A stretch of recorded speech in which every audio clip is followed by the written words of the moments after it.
only thing I care about, really. Okay, we got 6 more picks. We're an hour in. Let's go a little bit quicker because there's less to say about these guys. Those were the 3 most important picks. But these picks were important too. Spencer Burford. Let me tell you what I think of him. Basically, he's in the same tradition as Drake Jackson and Danny Gray. He is a very athletic guy with upside who lacks play strength and technique. He's not going to be a contributor in 2022. He's a year out. He's not a medical redshirt, but he might as well be a redshirt. And again, like the Niners are betting on themselves to get the most out of a project. Like if it's a D lineman, I buy them. They have the track record at O-line. Their track record at O-line is taking guys in the mid rounds and turning them into quality backups. So I mean, I feel like this is what you call like the essence of a C pick. Again, This feels like Jalen Moore all over again to me.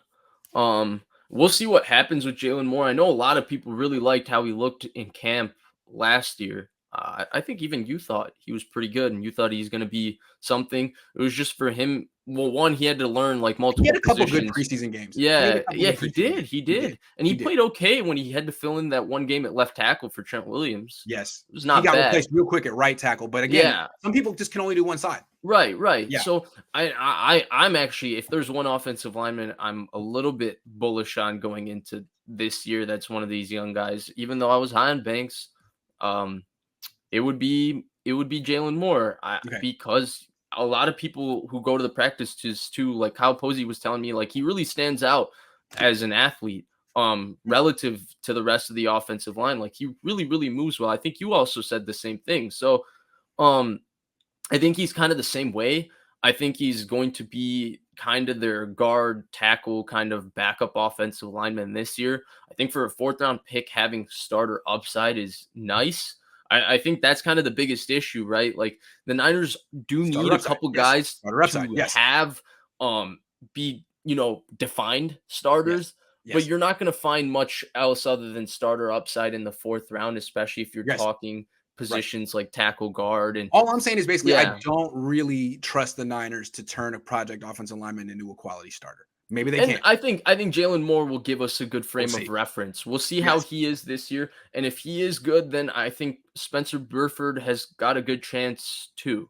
Okay. But also the one thing I do want to say about development that often goes unnoticed is it is a little bit on the player too, right? Like, is the player going to do everything he needs to do to get himself stronger and get himself bigger and get himself ready for the next season? Because the thing is, a lot of the development, and I think this is where some of the Bills with Josh Allen gets a little bit overrated, because a lot of the times coaches don't have time, to make sure guys eating right and lifting right and doing all that. Because once the season starts, you're trying to get him prepared in what you're going to do and what his role is.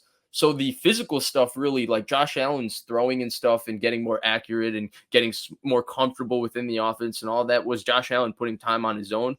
So that's where I think it's a little bit difficult to project, though guys like Paseric have a proven track record of, regardless of what the guy's history, regardless of what he does, he gets them somehow to be at a level that's much beyond any other point in their career. And I just want to point out that so far we basically agree that Spencer Burford, year away. Danny Gray, year away. Drake Jackson, I mean, might be. I think he's got a chance to contribute this year as just a situational maybe pass 300 snaps this year, though. Maybe 300 snaps as a rotation. But if he can give you, 5-6 sacks or 4 or 5 sacks, it's a great contribution. Yeah. But these last 2 picks, I gave them both a C, but I think a year away. So not good, not bad, but it kind of shows you that the Niners are playing for Trey Lance's. But let me ask you this. Let me ask you this though, Grant. Yes. From in the 4th round, how many guys are you really going to draft that are immediate, starters and contributors? No. I think it's a sound strategy. Get someone with starter traits that's a year away and develop them.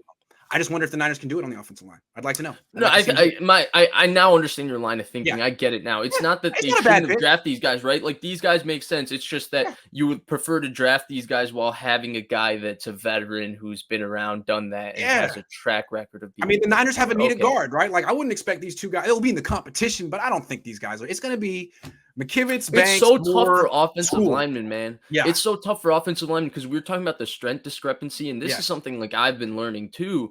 It's just that no matter how strong you are in college, the fifth defensive tackle on most NFL teams has just absolute grown man, just body pile Big moving difference. strength where they can Big move difference. all these younger offensive. Like it's a whole body transformation for these guys. So it's Aaron difficult. Banks went from being the strong dude on the field to being the weak dude on the field in a month, right? Aaron Banks was like a mauler in college. Yeah. And on the Niners, he's got like making Contavious Street. Marcus Martin. Yes. Marcus Martin, Yes. best example of this.